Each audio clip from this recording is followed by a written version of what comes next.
ఈరోజు నేను వచ్చింది మామూలుగా ఇనాగరేషన్కి వస్తూ ఉంటాం, కానీ 18వ ఒకటిన్నర సంవత్సరం నుంచి 3వ శనివారం వస్తే నాకు గుర్తొచ్చే ఏకైక కార్యక్రమం స్వచ్ఛాంధ్ర స్వర్ణాంధ్ర కార్యక్రమం.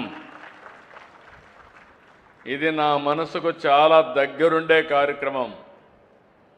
ఇది ఒక పవిత్రమైన కార్యక్రమం. అలాంటి పవిత్రమైన కార్యక్రమం ఈరోజు ఒక యుగ పురుషుడు నందమూరి తారక రామారావు గారి పుట్టిన స్వస్థలం,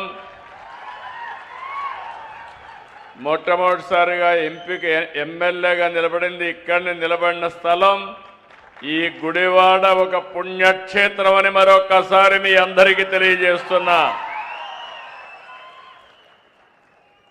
ఎన్టీఆర్ రాజకీయాల్లోకి వచ్చింది అధికారం కోసం కాదు, మీరు ఈ విషయం గుర్తుపెట్టుకోవాలి. ఆయన ఒకటే ఆలోచించాడు, స్వచ్ఛమైన రాజకీయాలు ఉండాలి, స్వచ్ఛమైన పాలన ఉండాలి, స్వచ్ఛమైన వాళ్లే నాయకులు కావాలి. అలాంటి ఆలోచనతో పార్టీ పెట్టడమే కాకుండా ఆయన ఎప్పటికప్పుడు దాన్ని ఆచరిస్తూ ముందుకు పోయారు. అంత మునుపంతా మీరు ఒక్కసారి చూస్తే రాజకీయాలంటే ఎక్కడికక్కడ దోపిడీ, అధికారం అంటే సేవ కాకుండా ఎక్కడికక్కడ ప్రజల్ని దోచేయడం అనే ఆలోచనలు ఉండేటివి. మొట్టమొదటిసారిగా ఈ దేశంలో పేదవాళ్లకు సంక్షేమ కార్యక్రమాలు ఇవ్వాలని చేసి చూపించిన ఏకైక వ్యక్తి నందమూరి తారక రామారావు గారు అని చెప్పి నేను మీకు తెలియజేస్తున్నా. అభివృద్ధికి కూడా ఒక దారి చూపించారు. ఆయన ఏ దారి చూపించాడో ఆ స్ఫూర్తితో 44 ఏళ్లుగా పనిచేస్తుంది పార్టీ. నా ఆలోచన ఒకటి, తెలుగు జాతి ప్రపంచంలోనే నెంబర్ 1గా ఉండాలనేది నా ఆకాంక్ష. భారతదేశంలో ఆంధ్రప్రదేశ్ రాష్ట్రం నెంబర్ 1గా ఉండాలనేది నా ఆలోచన.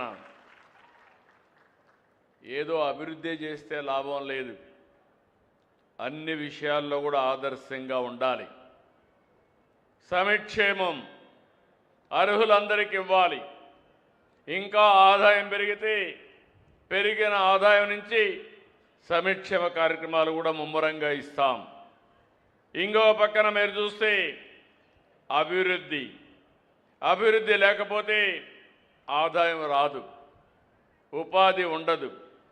కాబట్టి అభివృద్ధి చేస్తే సంపద సృష్టించబడుతుంది. సంపద సృష్టిస్తే ఆదాయం పెరుగుతుంది. పెరిగిన ఆదాయం మళ్ళా సంక్షేమానికి అభివృద్ధికి బ్యాలెన్స్ చేసి సస్టైనబిలిటీ వస్తుందని చెప్పి కూడా నేను మీకు తెలియజేస్తున్నా. ఇవి జరిగితే ప్రతి ఒక్కరి జీవన ప్రమాణాలు పెరుగుతాయి. ఈ విషయం మీరు గుర్తుపెట్టుకోవాల్సిన అవసరం ఉంది. అందుకే ఈరోజు పరిశుభ్రత అంటే కేవలం రోడ్లు క్లీన్ చేయడమే కాదు, అది కూడా చేయాలి. చెత్తలే తేకుండా చేయాలి. పర్యావరణాన్ని కాపాడుకోవాలి. ప్రజల ఆరోగ్యాన్ని కాపాడాలి. ఎక్కడికక్కడ మీలో ఒక ఫీలింగ్ రావాలి. మొన్నటి వరకు చెత్త చెదారం ఉండే సెంటర్ని ఈరోజు బ్రహ్మాండంగా చెట్లు పెట్టి అభివృద్ధి చేసి మార్బలేసి ఐ లవ్ గుడివాడ అని బోర్డు పెట్టారు. అవునా కాదా?